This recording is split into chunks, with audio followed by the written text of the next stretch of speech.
ang lahat ng mga bribe money, lahat ng ninakaw mo, confidential funds, lahat, hindi mo madadalang buwaka ng Genovese ka. Isinusumpa ko kayong lahat. Tandaan ninyo, powerful ang bunganga ko at alam ko mananaig ang katotohanan. Dahil hindi na sumumpa, nangako kayo sa tao na ibangon nyo ang Pilipinas, kaya nabudol kami. Wayawa ka. Tapos sasabihin nyo, ako ang bumaliktad. Ako ang Tomb Raider. Itong tanginang to, itong Lisa silang Tomb Raider. Imagine nyo, 2016. Sinamahan sila ni Attorney Glenn Chong, sinamahan nyo sila sa electoral protest na nagnangaw tayo dito dahil si Lenny ng daya, ang mga dilawan ng daya, Dahil yun ang, natin nakita, although may dayaan talaga ng 2016 election.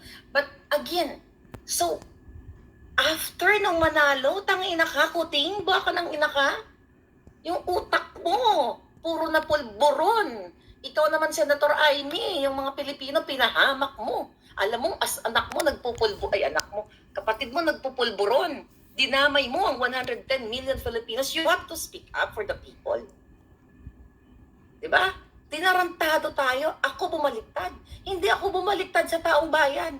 Ang paninindigan ko ever since 2015, when I started fighting dito sa Panimbala, doon ako nagsimula. At ang balikbayan box issue dyan sa airport at yung mga, mga binapadala natin, doon ako nagsimula. May kinampihan ba akong politiko nung time na yon? Wala. Ang kinampihan ko yung tama na hindi dapat tinatamnan ng bala ang mga tao at hindi dapat nagkakaroon ng pagbubukas ng ating mga hard-earned padala. Yung balikbayan back sa ating mga mahal sa buhay. Ako bumaliktad. Hindi ako bumaliktad sa katotohanan. Hindi ako bumaliktad sa taong bayan. Dahil baka nang inakakuting, Lisa, Ahas, Marcos, hayop kayong 10 ng pamilya niyong kaduluduluhan. Ang sabi ninyo, lalabanan natin ng smart magic dahil dinaya ka. Kuting, gumastos ka ng milyon-milyon. Diba? Gusto mo ma-proclaim as Vice President. Pinush nyo pa sa akin. Putang ina nyo.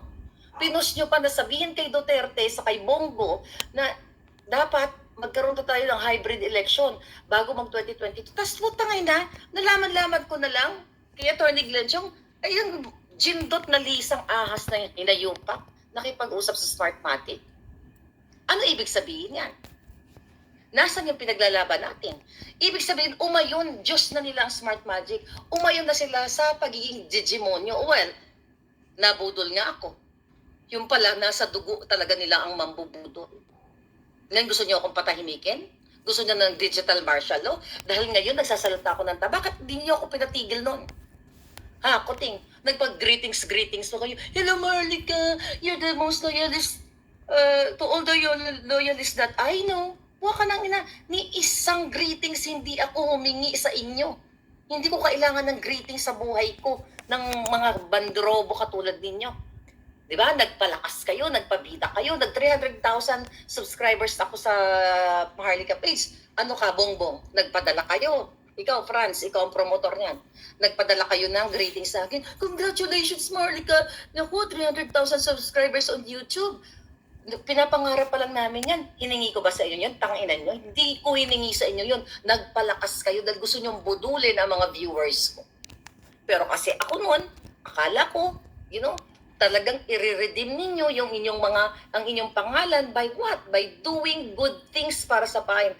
Pero totoo pala ang sinasabi ng mga biktima ng martial law. Totoo pala ang sinasabi ng tinatawag nating dilawan, yung iba kakamping yun na mambubudol kayo at magnanakaw kayo at ang ina, talagang ang martial law, kasi bata pa ako noon, ang naikwento ko lang yung nararanasan ko nung time na nasa probinsya ako. Pero ngayon, pinatunayan ninyo na lahat ng sinabi ng mga dilawan na kinakalaban natin noon ay totoo.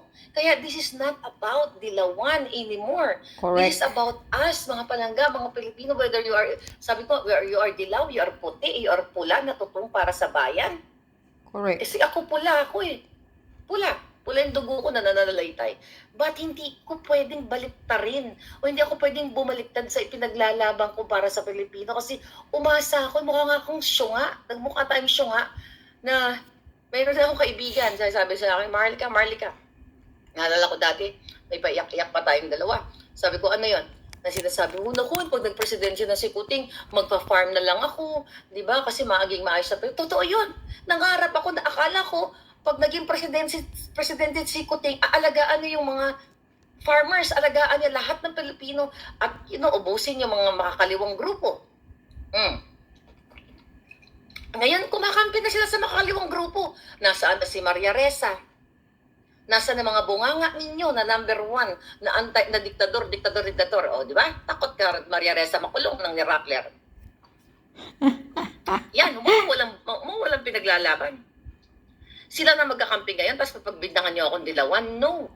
Yung mga dilawan na may personal interest kakampi na ni Lisa, tinapala na ni Lisa Araneta Ahas Marcos ang bunganga ng mga mainstream media at ang mga taong gusto niyang patahimikin. Saan galing ang pera ng pinasak ni Lisa sa pera sa mga bunganga na? Sa pera ninyo, sa smuggling money, sa pulboronic money. Huwag ka magsisinungaling.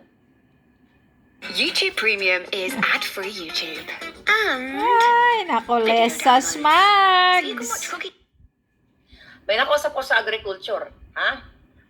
Hindi ko lang ma-detail yung mga information kasi nga I have to be in my my happy place. Well, happy place ko sa bahay.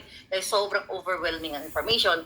Naglalayag ako ngayon. I'm celebrating my birthday. Supposedly, di ako mag-vlog pero hindi ako makapigil.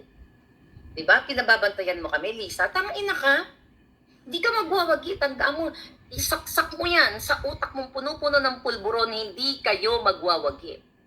Temporary lang ang smart magic president mo. Tandaan Grabe, mo. ha? Ngayon, Grabe. si Sas nag-expose. Alam mo yun? Okay. Grabe, oh. Ayan, Lisa. Tandaan mo daw. Hindi kayo magwawagi. Temporary lang ang smart magic. Sinusumpa ka daw ni Maharlika lahat kayo. 10 ng mga pamilya mo. Sinusumpa ka. Kayo, Kuting, Marcos, BBM, Alisa. Ikaw, Amy Marcos. Ba't hindi ka magsalita nga? Ha? I-expose mo na si BBM na talagang Judik. Talagang gumagamit ng pulburon daw. Diba, alam mo na nagpapabili daw si Lisa ng pulburon? Sabi ni Maharlika? Oh, Lisa, Amy, Marcos, magsalita ka. Huwag kang magpabida-bida. Tatahimik-tahimik ka, isa kang senador.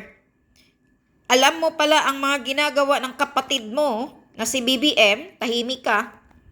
Kumpara ka talaga sa taong bayan, magsalita ka. Speak up.